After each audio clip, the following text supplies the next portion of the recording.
Good morning, good evening, good afternoon. It is good to have you back here. My name is Todd Sloan. You're listening to the Pizza and Property Podcast. And today, this is our weekly slice edition, which we're going to get into super quick because we've got 5 areas under 500,000 to discuss with buyer's agent Kev Tran. So if you've been watching interest rates rise thinking that maybe you're tapped out of the market, this is an episode that could help out in a big way. Let's get into this episode with Kev Tran right now. Kev Tran, it's been too long, man. How are you? Yeah, good. Thanks, mate. How are you? Yeah, very good. Good to have you back on the show. And I know there's going to be a lot of people excited about this list as well. With interest rates going up and borrowing power going down, the more affordable investment locations we can really bring to light, I think the more people it's going to help. But before we jump into the list, was there anything that you really wanted to sort of set the stage with this one? Yeah, mate, I'm super excited about today's episode. I'll just preface by saying all these markets that we'll be talking about, they do have some common characteristics we've noticed. So they've all got low supply levels for both sales and rental properties in their markets. So naturally leading to an extremely low vacancy rate as well for rentals, causing upwards pressure on the rental growth. Yep. We're also finding that the sale prices in these markets have been quite resilient or largely unaffected by the rising interest rates, mostly due to the affordability aspect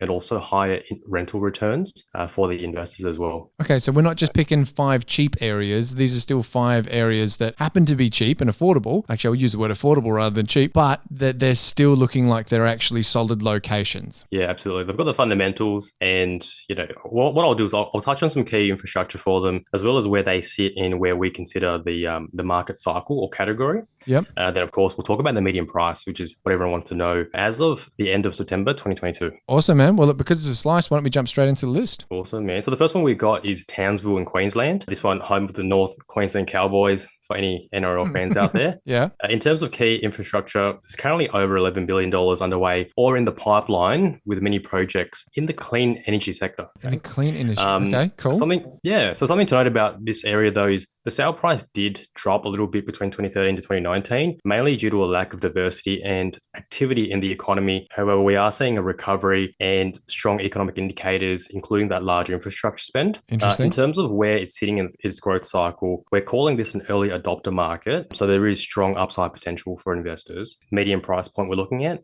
$395K. $395. So you're not looking at this one as just like a quick get in, get out. It's a good 6 months. Like this has actually got some strong indicators longer term. Absolutely. Beautiful. All right, $395. And what's number 2 on the list? Number 2, we've got Tamworth, New South Wales. Undoubtedly, Australia is country music capital. Yeah. Home to a world-renowned music festival and a 12-meter high golden guitar. In terms of infrastructure, there's the $3.6 billion Narrabri gas project and several other solar projects as well. Now, they've all been declared state significant projects by the New South Wales government. So this will generate thousands of jobs, boosting local businesses and also wage expenditure as well. Can you just expand on what is a state significant project for anyone wondering? So a state significant project is a project within the New South Wales government that they've declared as really important to the state. So this will not only be important for Tamworth, but for all of New South Wales as a whole. Fantastic. All right. And what are we looking at for a median house price for Tamworth? $422K. $422. Fantastic. All right. Number 3 on the list. Number 3, we're going to Victoria. We've got Shepparton. Now, this area is known for its food production. It actually produces about 25% of Victoria's fresh produce. So that strong agricultural base has also promoted a range of food-based manufacturing industries as well within the city. Now, a couple of key infrastructure projects. You've got the Regional Rail Revival project, which is worth over $700 million. It's currently in stage 2 out of 3. What this does is it adds about 10 extra train services to and from Melbourne. We've also got the medicinal cannabis farm in Lemnos, which is already undergoing construction, estimated about 160 mil. So you can see how it's lending to the agricultural base around Shepparton. Yeah, absolutely. And the train line extension that's going on there, is that really aiming to turn like Shepparton into more of like a very far outer suburb of Melbourne almost, like commute-wise? Yeah, absolutely. So we saw this as well, like previously with other regional centres around Victoria, like Ballarat had like a $5 billion rail project to connect it closer to Melbourne and the surrounds. So this is definitely going to, in the longer term, connect Shepparton more to Melbourne as well, increasing the train services. Fantastic, mate. And median house price? Median house price here, $442K. 442. So some of these, like, we're well under. I was expecting you to come along with a whole bunch of like 498s and 499s, but like there's a lot of room here. Yeah. Beautiful, man. And what's number 3 on the list? Sorry, 4 for other.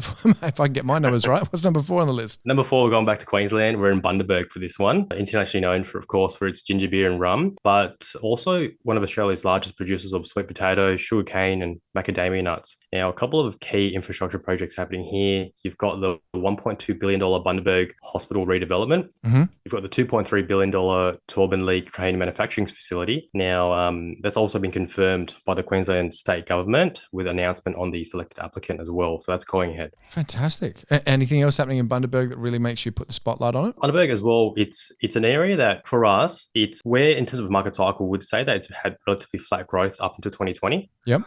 In the last 12 months, we've seen 22% growth, also largely unaffected by the rising rates. So we've categorized this as a hotspot market, but it's still very early in its stage of growth. So strong upside potential for investors. Fantastic. And so 22%, that's huge. And what are we looking at there for median house price? 422. 422. Okay. And last on the list, number 5. Last but definitely not least, we've got Rockhampton in Queensland. So it's been getting a lot of attention, I'd say the last year or so. Now, a bit of information about this area, highly regarded as the beef capital of Australia, long history of beef production, 2 major abattoirs, and fun fact, there's actually like 10 bull statues hidden across the city as well. So you can find them. Okay. Have you found all 10? I haven't found them. I googled like a couple of key infrastructure projects for Rockhampton. The region's economy is boosted by the construction of a $2.2 billion Bravus coal mine, Okay. $1 billion worth of transport facility upgrades, and multiple $1 billion worth of renewable projects, energy projects. Okay. So Rockhampton's another area that's getting in on the renewable energy revolution in Australia. Just out of interest, I know we're probably going to go a little bit over time here, but $2.2 billion coal mine, when everything seems to be transitioning to renewable, what do you guys look at long term with that? Do you still go like it's 2.2 billion, who cares if we're transitioning away from coal? Well, coal still has an important part to play within the country, definitely in the shorter term as well. That's why we look at long term. So if there was only the coal mine, for example, and no other infrastructure, then that would be, again, going back to our economic drivers, like if the economy is too reliant on one industry, similar thing with infrastructure. If its direction is headed with one kind of way, as opposed to being diversified, then it's a red flag for us. But here, obviously, it's quite diversified, and we're quite happy with it. Got it. Makes sense. Okay. And what are we looking at for a median house price for Rocky?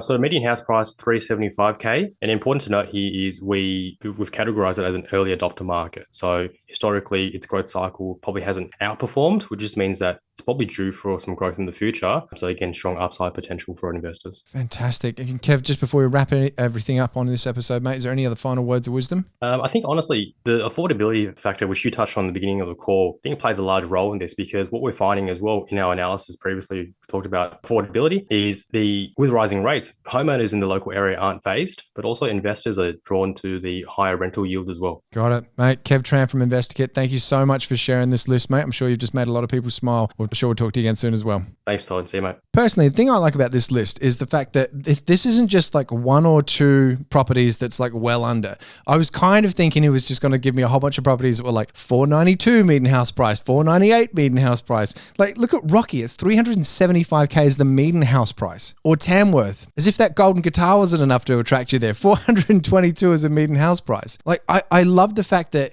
it's like, if you think property investing is over because you live in Melbourne or Sydney or even some parts of Brisbane and Adelaide at the moment, seriously think again. Whilst this is not financial advice, we never give financial advice. Please seek independent professional advice from a qualified professional. But like, this is absolutely the kind of stuff you want to take to them. And if you're after a little bit more detail on the breakdown of this, head on over to our Instagram or Facebook page. And we're actually going to have a few posts on this one, like slide by slide, so you can actually see a little bit more of the detail written down if you're a bit more of a visual person like I am. But that is enough from me. This has been a bit of a longer weekly slice. My name is Todd Sloan. This is the Pizza and Property Podcast. And as always, have yourself an amazing rest of the week and stay awesome.